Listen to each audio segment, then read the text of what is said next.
नगर पालिक निगम चिरमिरी क्षेत्र के बरसुंगा में लगभग 40 वर्षों से संचालित भारतीय स्टेट बैंक की शाखा को आज बंद कर दिया गया है, जिससे स्थानीय निवासियों और लगभग 10,000 खाता धारकों में भारी रोष और हलचल है।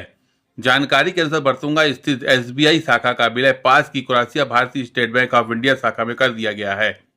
बैंक प्रबंधक ने इस विलय को लागू करते समय क्षेत्र के 10,000 से अधिक खाता धारकों की सुविधाओं की बिल्कुल परवाह नहीं किया है।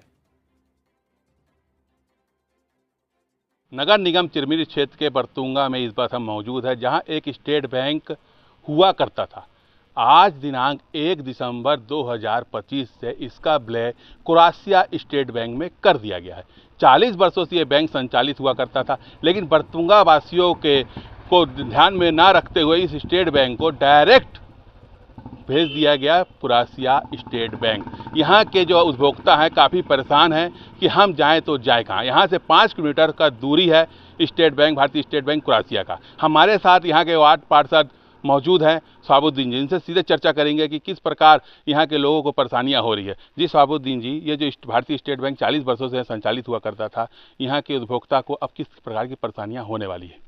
देखिए, हम लोगों का क्षेत्र एक तो आप देखे होंगे कि ये कोयलांचल क्षेत्र है और यहाँ पर लगभग हमारे यहाँ एक 40 वर्षों से बैंक संचालित थी स्टेट बैंक, भारतीय स्टेट बैंक बरतुंगा।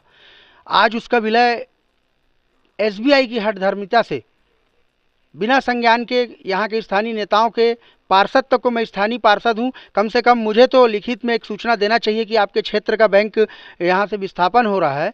लेकिन एसबीआई की हठधर्मिता देखिए कि उन्होंने यहाँ पर इलेक्टेड पार्षद, जो जनता के द्वारा चुना हुआ पार्षद है, उसको एक चिट्ठी देने तक मुनासिब नहीं समझा और केवल बाहर में एक नोटिस लगाकर और बैंक को यहाँ से विस्थापन कर दिया है, जिससे आने वाले समय में हम जहाँ एक और देश के यशस्वी प्रधानमंत्री मोदी जी लगे हुए हैं कि देश में बैंकों का विस्तार हो ग्रामीण क्षेत्रों में और शहरी क्षेत्रों में, जिससे कि वहाँ के लोगों को किसी प्रकार का वित्तीय लेन देन करने की असुविधा ना हो। और ठीक वहीं एसबीआई की हठधर्मिता आप देख रहे होंगे कि यहाँ पर लगभग 10,000 की आबादी है और लगभग इस बैंक में 5,000 खाता धारक यहाँ पर अभी वर्तमान में हैं। उसके बावजूद बिना खाता धारकों को सूचित किए और वो वहाँ पर इस बैंक को मर्ज कर दिए हैं। आपके द्वारा सांसद महोदय, यहाँ के सांसद महोदय को भी एक चिट्ठी दी गई थी कि बैंक को जहाँ विलय किया जा रहा है उसे रोका जाए, क्या हुआ इस चिट्ठी का?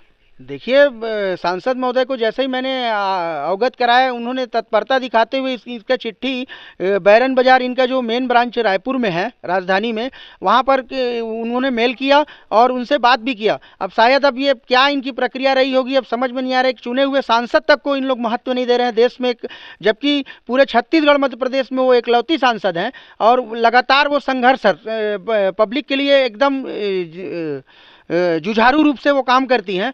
मेरे एक आवेदन पे और यहाँ के स्थानीय लोगों से हस्ताक्षर युक्त आवेदन मैंने उनको दिया था और उनके द्वारा एक लेटर इनके निदेशक जो आरडी जो होते हैं रीजनल डायरेक्टर रायपुर में, उनको भेजा गया है।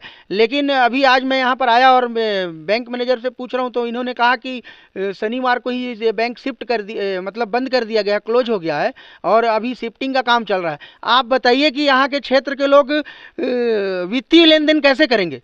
जनता को अगर आधी रात में अगर ज़रूरत पड़े पैसे का, तो उस पैसे को वो कहाँ से लेके आएंगे? मुझे तो ये एकदम शर्म आती है कि प्रदेश में ट्रिपल इंजन की सरकार चल रही है, उसके बावजूद यहाँ पे क्षेत्रीय विधायक आदरणीय श्याम बेरी जायसवाल जी के कार्यकर्ता भी अपने नेता को अवगत कराए होंगे। लेकिन यहाँ पर अब देख लीजिए आप कि उनको यहाँ की जनता से केवल और केवल वोट लेना है। हम लोग वोट बैंक ही सिर्फ रह गए हैं। जैसे कि जो स्टेट बैंक संचालित यहाँ हो रहा था, अब यहाँ के जो जनता है लेन देन के लिए उनको 5 किलोमीटर जाना पड़ेगा, उससे किस प्रकार की परेशानियाँ होने वाली है? आप देख रहे हैं यहाँ पर न तो आने जाने का यहाँ पर मार्ग है हम लोगों का, बड़े मुश्किल से तो लोग बरतुंगा, बड़ी बाजार से बरतुंगा आते हैं। रात बिरात में देखते होंगे आप, रोड की स्थिति भी खराब है और उसमें अगर इन लोगों को अगर यहाँ से 5 किलोमीटर जाना पड़े तो कोई बीमार आदमी है तो शायद वो पैसा निकालने जाते जाते ही और बीमार हो जाएगा। अब और यहाँ के लोगों की चिंता का विषय है और लोग डरे हुए हैं कि भाई हम लोग यहाँ पर कैसे यहाँ से वित्तीय लेन देन करेंगे। लेकिन उनकी कोई भी बात एसबीआई के किसी भी अधिकारी के द्वारा नहीं सुना गया और डायरेक्ट बैंक को मर्ज कर दिया गया। पहले पॉलिटेक्निक कॉलेज, अब स्टेट बैंक, आने वाले समय में डीएवी स्कूल, क्या बरतुंगा को सीधे तौर पर विस्थापन की स्थिति झेलनी पड़ेगी?